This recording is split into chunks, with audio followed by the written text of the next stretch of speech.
देखिए नंबर 8 पर अब अपन बात करेंगे चुंबकीय तापमापी की। नंबर 8 चुंबकीय तापमापी या इसे अपन कहते हैं मैग्नेटिक थर्मोमीटर।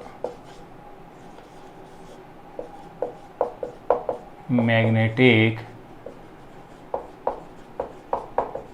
थर्मोमीटर।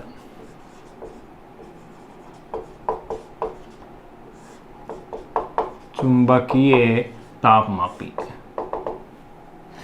देखिए इससे पहले अपन जो पढ़े थे, एक तो नंबर 6 पर आपने पढ़ा था, इसके अंदर वो था प्रकाशीय उच्च तापमापी यानी ऑप्टिकल पायरोमीटर, जिसमें आपने देख लिया था कि वीन के सिद्धांत पर वो कार्य कर रहा था। फिर नंबर 7 पर मैंने पढ़ा था वाष्प दाब तापमापी। वाष्प दाब जो थर्मोमीटर था उसमें आपने देखा था कि उसका जो सिद्धांत था, उसका सिद्धांत ये था कि जो तरंग दैर्ध्य है, ये सॉरी तरंग दैर्ध्य क्या, ये आपने देखा था कि जो वाष्प दाब है वो वाष्प दाब उसके वाष्प के आयतन पर निर्भर ना करके उसके ताप पर निर्भर करता है। लेकिन यहाँ एक चीज आपने देखी थी कि इस वाष्प दाब तापमापी का जो उपयोग होता है वो परम शून्य जो ताप है उसके आसपास के ताप को मापने में काम आता है, यानी कि नीचे जो ताप है, निम्न जो ताप है, उनको मापने में ही इसका उपयोग होता है। जबकि पायरोमीटर का जो उपयोग होता है वो उच्च ताप को मापने में किया जाता है। तो निम्न जो ताप है उस ताप का जो रेंज है वो भी इसमें डिपेंड करती है कि कौन सी गैस का इसमें उपयोग किया गया है। अगर उसमें अपन ऑक्सीजन गैस को अगर प्रयोग में लेते हैं तो 123 केल्विन से लेकर के 63 केल्विन तक का तापमान अपन उससे क्या कर सकते हैं, माप सकते हैं। अगर उसमें हीलियम गैस काम में ले ली जाए तो 5 केल्विन से 0.7 केल्विन तक का माप सकते हैं। और अगर उसी के अंदर नाइट्रोजन गैस अगर उसी के अंदर अगर अपन नियोन गैस का अगर उपयोग कर लें जो कि एक अक्रिय गैस है तो 27 केल्विन से लेकर के 24 केल्विन तक का तापमान माप सकते हैं। ध्यान रखना यहाँ केल्विन में आ रहा है, सेल्सियस में नहीं है मान। अगर केल्विन में है तो सेल्सियस में चेंज करने का तरीका यही है कि आप इसमें से 273 घटा दीजिए। जैसे 0 केल्विन तो इसमें 273 घटाएंगे, 0 - 273 तो माइनस के 273 केल्विन हो गया, तो माइनस के 273 डिग्री सेल्सियस हो गया। यानी कि जब भी आपको केल्विन दिया हुआ है तो यहाँ अगर आपको 20 केल्विन दे रखा है, मतलब इसमें से -273 कर दीजिए, डिग्री सेल्सियस के अंदर आ जाएगा। अब अपन बात करेंगे इसमें मैग्नेटिक थर्मोमीटर यानी चुंबकीय तापमापी। ये जो चुंबकीय तापमापी होता है इससे भी नीचे के ताप का ही मापन करते हैं, यानी वही ताप इससे मापन हो सकता है। 1 केल्विन से नीचे के ताप का मापन जो है प्राय इससे किया जाता है। ये अपन कह सकते हैं 1 केल्विन। 1 केल्विन का मतलब 1 केल्विन - 273 तो 272 डिग्री सेल्सियस हो गया माइनस में, इतने कम तापमान का। तो अपन कह सकते हैं 1 केल्विन से नीचे के ताप का मापन, 1 केल्विन से नीचे के ताप का मापन, 1 केल्विन से नीचे के ताप का मापन प्राय इससे किया जाता है।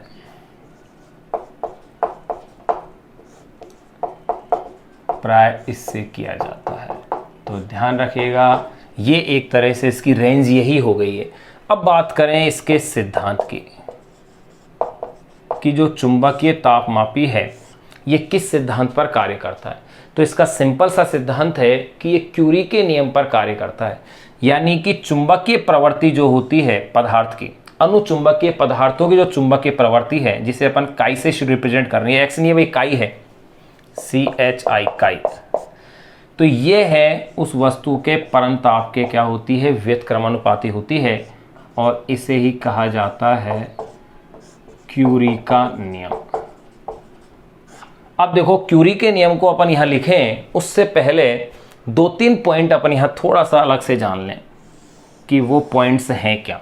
चुंबक के आधार पर पदार्थों को 3 भागों में बांटा गया है, अनुचुंबकीय पदार्थ, लोह चुंबकीय पदार्थ, प्रतिचुंबकीय पदार्थ। लोह चुंबकीय पदार्थ ऐसे होते हैं जो चुंबक की ओर तेजी से क्या होते हैं, आकर्षित होते हैं, यानी चुंबक क्षेत्र की दिशा में प्रबल चुंबकित होते हैं, या यूं कह सकते हैं चुंबक द्वारा प्रबल क्या होते हैं, आकर्षित। वो होते हैं लोह चुंबकीय पदार्थ, जैसे लोहा, निकेल, कोबाल्ट, इसके अलावा मैग्नेटाइट, ये चुंबक की ओर। फिर एक होते हैं अनुचुंबकीय पदार्थ। अनुचुंबकीय पदार्थ या पैरामैग्नेटिक, ये चुंबकीय क्षेत्र की दिशा में थोड़ा चुंबकित होते हैं और चुंबक द्वारा क्या होते हैं, दुर्बल आकर्षित, जैसे एल्यूमिनियम, मैग्नीज, ऑक्सीजन, प्लेटिनम, ये इसके एग्जाम्पल हैं।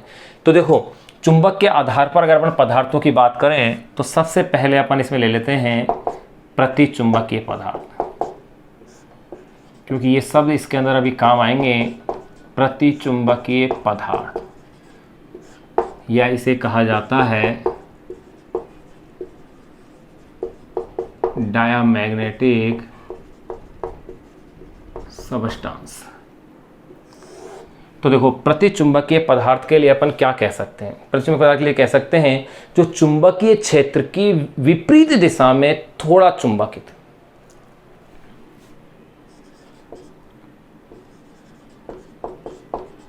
चुंबकीय क्षेत्र की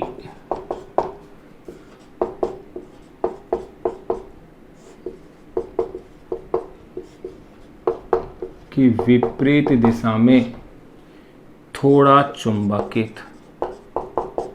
ध्यान रहे, चुंबकित तो हो रहे हैं लेकिन किस दिशा में? विपरीत दिशा में।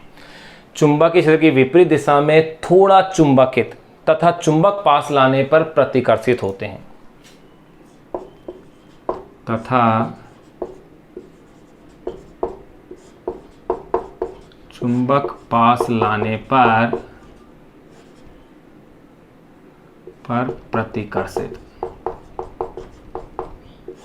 अगर होते हैं तो ऐसे पदार्थ कहलाते हैं प्रतिचुंबकीय पदार्थ। इसके एग्जाम्पल्स देखिएगा कि प्रतिचुंबकीय पदार्थ के एग्जाम्पल क्या है? एंटीमनी Sb, बिस्मथ यानी कि Bi, जिंक कॉपर, कॉपर विशेष ध्यान रखिएगा, तांबा, मरकरी यानी कि पारा, ये प्रतिचुंबकीय पदार्थ है। नाइट्रोजन है,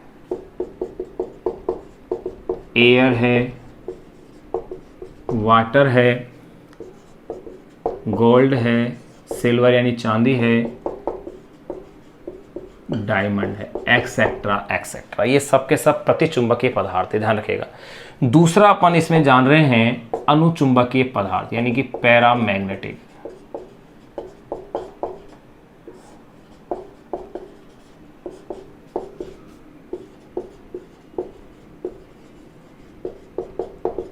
पैरामैग्नेटिक सबस्टांसेस। देखिएगा, अनुज ये इसमें अपने काम आएंगे इसके कॉन्सेप्ट में अभी, इसलिए अपन इसको थोड़ा सा इसको जान रहे हैं कि चुंबक के आधार पर पदार्थ के कितने प्रकार हैं। तो अनुचुंबकीय पदार्थ के लिए अपन कह सकते हैं कि पैरामैग्नेटिक, चुंबकीय क्षेत्र की दिशा में थोड़ा चुंबकित, चुंबकीय क्षेत्र की दिशा में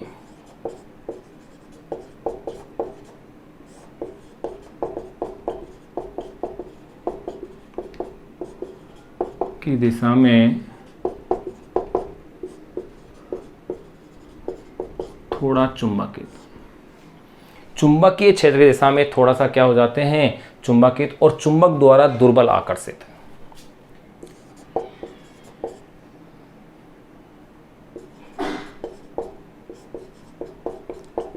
चुंबक द्वारा दुर्बल आकर्षित होते हैं। इसके एग्जाम्पल्स मोस्ट हैं, जैसे कि manganese, sodium, aluminium, oxygen, platinum etcetera.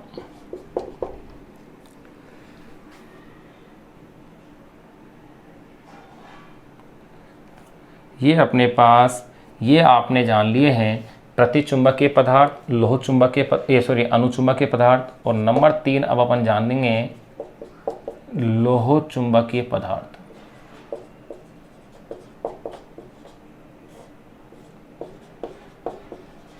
लोह चुंबकीय पदार्थ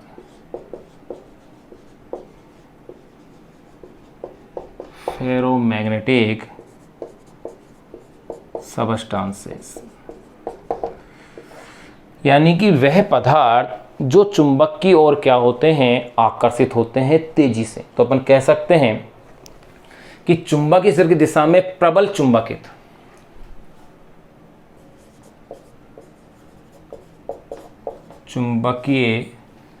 चुंबकीय क्षेत्र की दिशा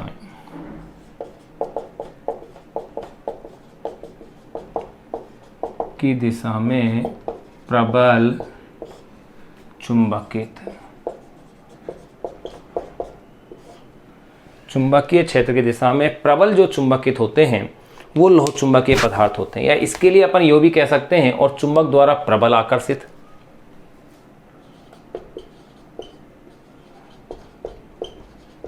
वे चुंबक द्वारा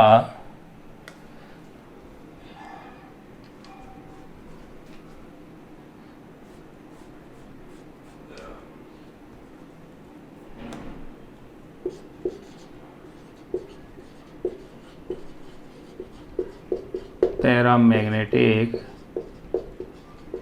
सबस्टांसेस, चुंबकीय क्षेत्र की दिशा में प्रबल चुंबकित, वे चुंबक द्वारा प्रबल आकर्षित।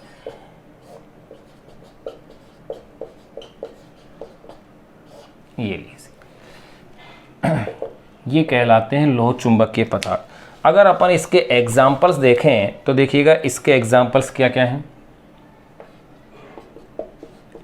लोहा, निकेल, कोबाल्ट, Fe3O4 एक्सेट्रा।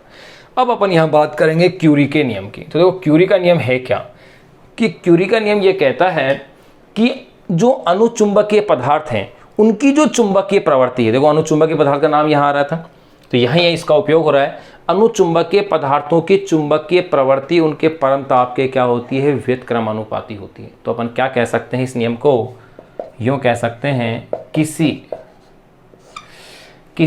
अनुचुंबकीय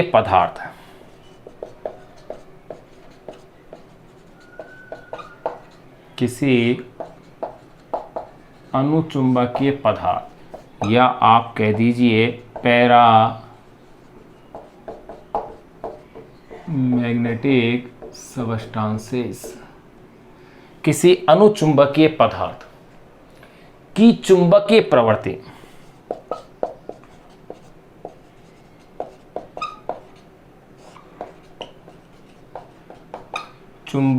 प्रवृत्ति यानी कि मैग्नेटिक ससेप्टिबिलिटी,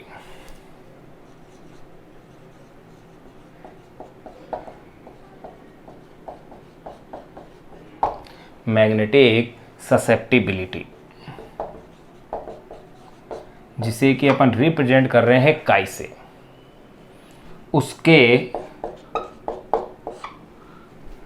परम ताप एब्सोल्यूट टेम्परेचर कैपिटल टी के समानुपाती होती है, उसके कैपिटल टी के व्युत्क्रमानुपाती होती है।